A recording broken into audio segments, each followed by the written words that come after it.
Now on CoastTV News. Paid parking increase. Would be nice to not have to pay to park. How much more it will cost you to park in Fenwick Island. The funeral for Pope Francis, less than 6 hours away.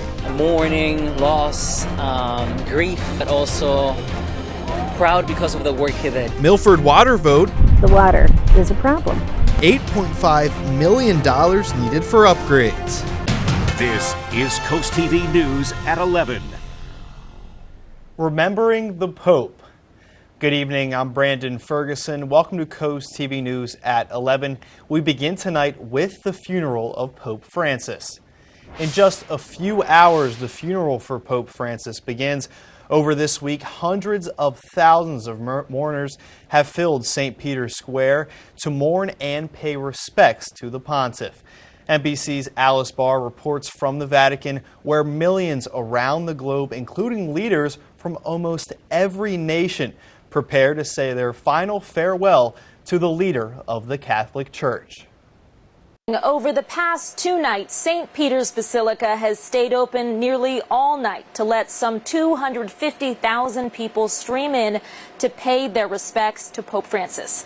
That is all over now, and his coffin has been sealed in a solemn and private ceremony ahead of the funeral tomorrow, when Rome officials expect roughly 500,000 people to pack in and around St. Peter's Square.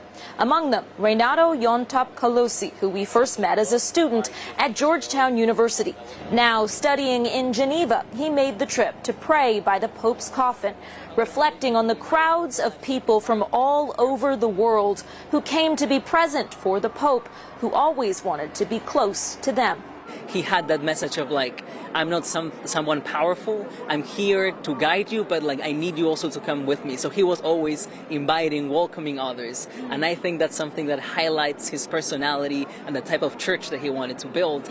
50 heads of state, including President Trump, are due to be here for the funeral. Security has been ramping up for their arrival and for the Pope's procession through Rome, from the funeral at St. Peter's to his burial at Santa Maria Maggiore, outside Vatican walls, a first for a Pope in 120 years. The Vatican released an image of the tomb inscribed simply with the word Franciscus, another sign of the characteristic humility so many are honoring in Pope Francis as they prepare for a final goodbye. At the Vatican, Alice Barr, NBC News. Tomorrow morning, you can watch the Pope Francis being laid to rest as world leaders, church officials pay their final respects. That's right here on Coast TV News at 4 a.m. tomorrow morning. Delaware is making a major move in the fight against opioid addiction. $13 million in new grant funding is now available through the state's Prescription Opioid Settlement Distribution Commission. The money comes from the settlements with Big Pharma and will support programs that prevent and treat addiction. Grants range from $10,000 micro grants to large-scale $30,000 projects. Applications open on April 21st and are due by May 19th. For more info, you can visit Delaware's Opioid Grant Fund's website. Many places here on Delmarva have seen rapid growth over the past several years, and Milford is one of them. Because of the growth, the city says its current water system can't keep up. As Coast TV News reporter Emma Aiken shows us, they're now asking taxpayers to say yes to a referendum to pay for those improvements. Water. It's essential to life. And in Milford, some locals say its quality has been lacking. When I talk about Milford and what I love about Milford, I inevitably mention to my friends, but the water is a problem. Joan Bender says that's why the city's upcoming water infrastructure referendum is important. I can afford to change a toilet or change it out after 5 years if it's unsightly, but there are many people that cannot. The referendum proposes a new water tower, a drinking supply well, and a treatment facility. If passed, the city says the project could cost up to $8.5 million, but there would be no taxpayer increase. The upgrades would be funded using current water use fees and developer impact fees. Milford Mayor Todd Collada says this is needed to keep up with growth, including the businesses going in the city's new industrial park. We are having a large amount of growth in Milford, which is a very good thing. The economy's good in Milford. A lot of people are relocating here, and we're seeing a lot of need to improve the infrastructure to accommodate those residents. Everything needs water to grow, and now Milford does too. If you're a registered voter in Milford, you can come vote on the city's referendum Saturday here at the Public Works Building from 10 to 6. Reporting in Milford, Emma Aiken, Coast TV News. The National Weather Service will once again translate its weather alerts for people who don't speak English. This was paused earlier this month when a contract with an AI translation provider lapsed. That led to concerns that non-English speakers could miss out on important weather information during the active spring severe weather season. The National Weather Service plans to resume the translations of its products on Monday. We're now going to take a live look outside into Ocean City and bring in our First Alert Chief Meteorologist Paul Williams to look at the weather. Good evening, Paul. Good evening to you, Brandon. And just in light of that story, by the way, that's why it's so important for us to provide your weather in English and Spanish here on Coast TV. Es porque es muy importante que continuamos dando noticias de tiempo en inglés y en español. So we try to do that in both languages.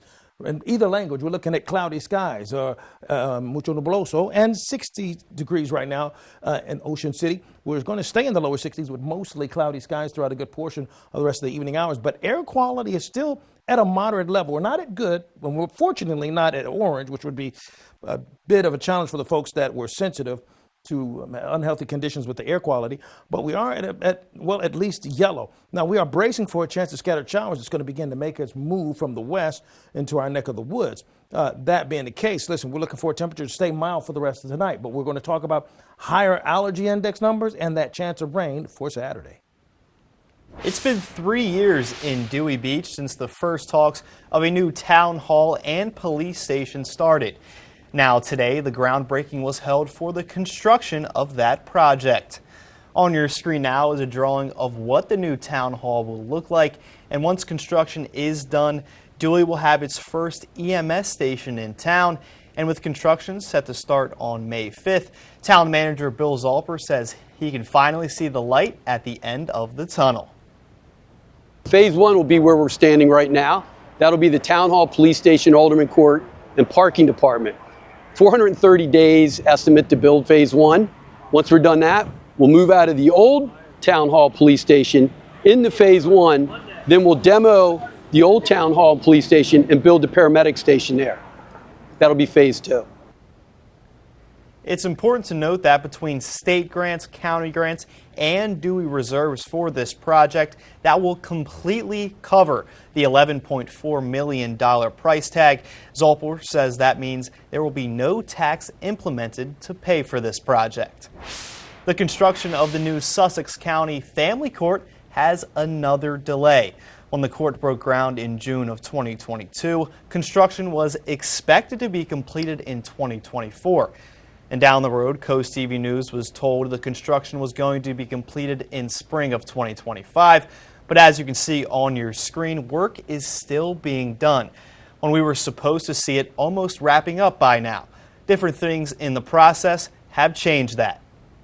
Because of COVID, there was some supply chain delays. There was the occasional weather delay here and there that would put things off. Like before the envelope was complete and the building was sealed, rains sometimes you would have to pump water out of certain areas to sort of keep the ball moving. The court says the construction should be done this fall, and that should be open to the public in early spring 2026. Today was day one of the DSN Outdoors Expo, and it was in full swing in Harrington. More than 100 vendors, and one of them, M&M go-karts, whose golf carts can go almost 70 miles an hour. But that's not all. There were boats, tractors, motorcycles, fishing gear, and literally everything you can think of when it comes to the outdoors. There were 3 buildings involved, and they were all packed with vendors, and there were also food trucks outside. And the expo went until 8 tonight, and everything will continue tomorrow from 10 to 4. And there will also be a car show tomorrow, and someone we spoke with is very excited for that. I was planning to come for 2 reasons. First, check it out. Tomorrow I'm going to try to bring my unique car for the show. Hope it doesn't rain on me. It's one kind of a car that hasn't been seen around this area, and I'm the only guy who owns it. After the event wrapped up tonight, there's still a chance for you to head out there tomorrow from 10 to 4 p.m. at the Harrington Fairgrounds, and it's going to be rain or shine tomorrow.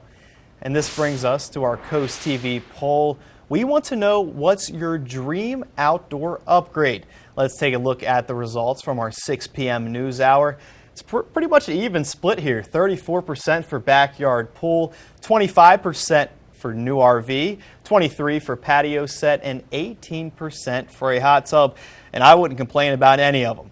And we're going to look at a comment we have tonight from John in Millsboro. He says a new Class B RV, a camper van. You can't go wrong with that, John.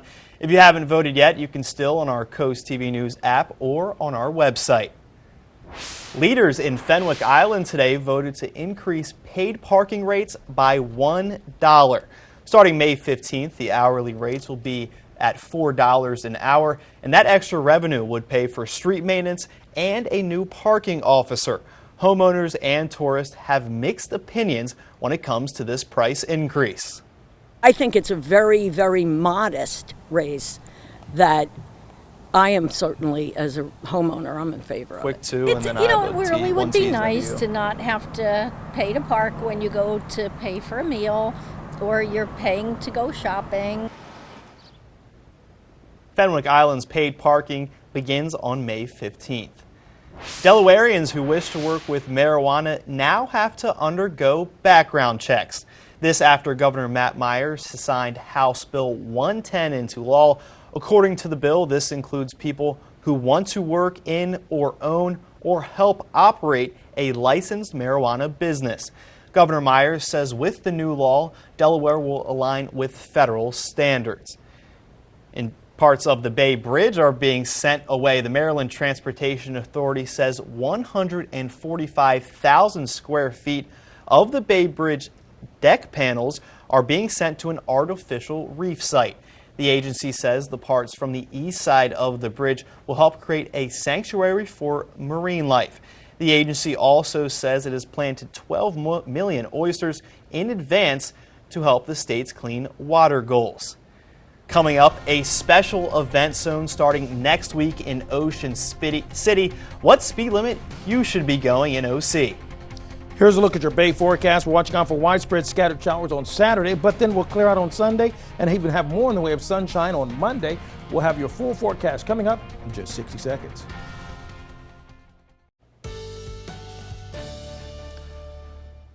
Last couple of days, we've been enjoying really mild conditions, but it's been a little bit difficult to breathe for the folks who have chronic breathing problems or the folks that suffer from allergies. I've got a bit of good news. Don't get too happy, okay? But it's getting just a little bit better, piece by piece. So we'll get into that in just a second. Our dry tech camera, Ocean City, about 60 degrees right now with the winds pushing out to the south at about 9 miles per hour. Listen, we're going to stay in the lower 60s for the rest of the night with mostly cloudy skies. And because of the cloud cover, we will see little oscillation happening with the temperatures for the rest of the night. So we're in the 60s and we're pretty much going to stay there, particularly in inland areas. For example, you'll notice we're at 65 degrees in Millsboro, but also Gumboro, Del Mar, but we're at 66 degrees in Laurel, Seaford, as well as Bridgeville. And we're not really going to move much. Maybe we'll dip down to about 62 degrees, but that's primarily it. You see the winds are pushing primarily out of the south, gusting at about, let's say, 14 to 15 miles per hour most locations. Indian River Inlet, which tends to be more active anyway, about 20 mile per hour gusts there. The winds are going to pick up momentum because we actually have a small craft advisory active. Now, we were tracking some smoke from earlier. You can see it from the noon hours, that smoke pooling out of the way. That's the same smoke that's the byproduct of the massive 12,000 acre fire that's been happening in New Jersey. Now we have the flow that's becoming zonal from the west to the east. So looks like most of that should begin to carry out of the way, and that should help with our air quality condition. But we're still at a moderate level right now. We're all yellows. We should be at greens. That means everything's all clear. So it's just a little bit convoluted in the lower portions of the atmosphere. Now, remember the winds I was just mentioning a moment ago? Well, here's what that comes into play. We have a small craft advisory for Lewis Beach, Rehoboth, Ocean View. This is where we're watching out for about 25-mile-per-hour winds. But that's pretty much all of the coastal regions of the entire Delmarva Peninsula. The big focus has to be this gigantic slice of rain that's sliding in our general direction, but it's got a lot of spots in it, so it's really erratic in its pattern for right now. So I'm not looking at just a massive wall of rain to push through, but spotty showers that are going to annoy you Saturday, you can count on that. The pollen count is at a high level with the trees, but it's at a moderate level for the mold, and the part where I said it's gotten a little bit better deals with the mold. The mold was at an extremely high level, and it's come down to moderate, so that's helpful. So as you take a look at our futurecast, you see that the rain pushed through so quickly, you can't even really track it so much.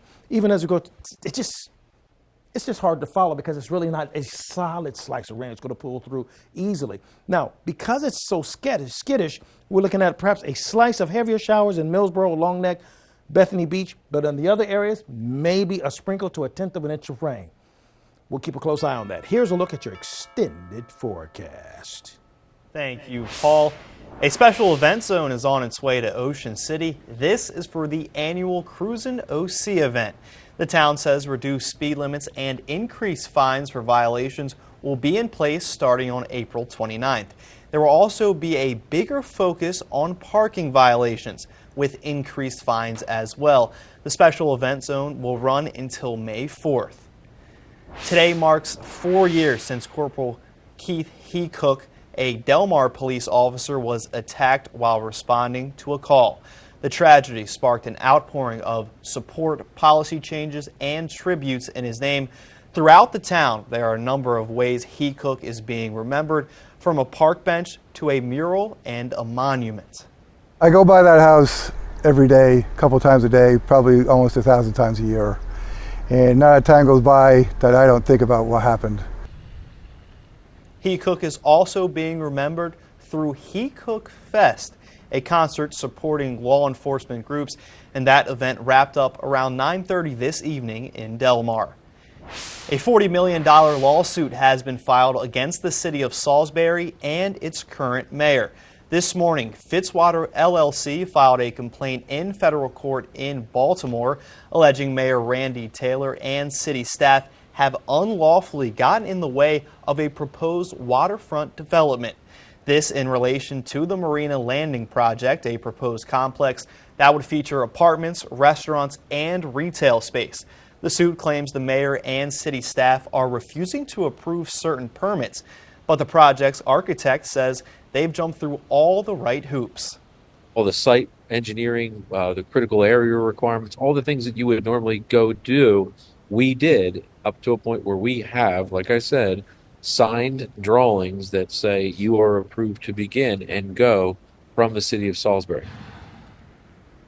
Mayor Taylor says the city is aware of the suit. He says the city plans to fight in the court and not through the media. Staying in Salisbury, they will host a budget workshop next week for locals to learn more about fiscal year 2026. According to officials, there will be a discussion on the budget as well as an overview of the fee schedule. And this is set to take place on Monday, April 28th at 5:30, and it's going to be located at the government office building. Coming up, Luigi Mangione pleads not guilty. We have the details next. This is Coast TV News at 11. New tonight, Luigi Mangione pleaded not guilty to all federal charges against him in New York. Those charges include murder and stalking. The 26-year-old is accused of killing United Healthcare CEO Brian Thompson on a Manhattan sidewalk in December. The judge set a hearing in the federal case for December 5th. President Donald Trump's voter approval rating on the issue of immigration has declined since the start of the year. That's according to new surveys released in the last few days from both the Washington Post and ABC News. They find Trump's approval ratings among adults on handling immigration is underwater at 46%. It's a drop from earlier this year when those pollsters found public opinion effectively split 50-50. The Trump administration wants to use technology to make it easier to find undocumented immigrants. Staffers from the Department of Government Efficiency are building a master database. Their goal is to pull data from various agencies that include the IRS, Social Security Service Administration, and Health and Human Services. All those agencies have sensitive personal data that hasn't been used before to proactively identify immigration status, and Democratic lawmakers call this an exploitation of personal data. Coming up in sports, we see where our local teams will set their sights for the draft picks at the end of the second round after having a successful night one. But first, new coastal highway speed limits. Here's a look at DSN Outdoors Expo forecast. We are expecting a chance of showers throughout the day, but that's okay. A lot of the stuff is going to be under the canopy, so go out and enjoy it. Saturday, 10 a.m. to 4 p.m. If you've been driving on Coastal Highway south of Dewey Beach, you may have noticed there's new speed limits from 55 to 50 and even lower in other stretches. On your screen now are the new speed limit signs, and Deladot says this change was made because of an increase in speeding and for pedestrian safety. One local Coast TV spoke with has seen what can happen if the rules of the road are not followed. The devastating accidents that happen here constantly, and I think just like any other place, I think they can be avoided if everyone did adhere to the speed limit. The most drastic change is 35 starting at Keybox Road just south of Dewey Beach, and that is for about a mile-and-a-half stretch of 35 miles an hour before you get to the town of Dewey Beach, where it's set at 25. In just a few hours, tomorrow is the National Prescription Drug Take-Back Day. Officials say cleaning out the medicine cabinet and discarding medications you no longer need can remove the threat of potential harm. In today's Health Minute, Mandy Gaither has more on which medications are most dangerous to keep unused in your home. It's a leading cause of injury and death in U.S. adults. Drug overdoses killed more than 105,000 Americans in 2023, according to the latest CDC data. But there's a way to make sure unused pills don't make it into the wrong hands. Prescription medications, it can be very difficult to predict how dangerous they are if people take them when they're not prescribed specifically for them. Dr. David Stream with the Alcohol and Drug Recovery Center at Cleveland Clinic says many times people who have opiate use disorder don't get pills from the street, but from the medicine cabinets of family and friends. He says it's also important to properly dispose of unused or expired medications to keep pets and young children safe. Some really tragic things can happen. Stream says some of the most concerning medications to properly discard are those with an overdose or toxicity risk. That includes pain medications, sedating drugs like sleeping and anti-seizure medicines, but also blood pressure medication. People can take those who don't really need them. Blood pressure, heart rate drop dramatically, and people can become very critically ill very quickly. An easy way to properly dispose of unused medicine is by taking part in National Prescription Drug Take-Back Day on Saturday. Look through your old medications and get rid of the stuff that you don't need anymore. For Health Minute, I'm Mandy Gaither. We have a list of our drug take-back locations right now. Visit CoastTV.com.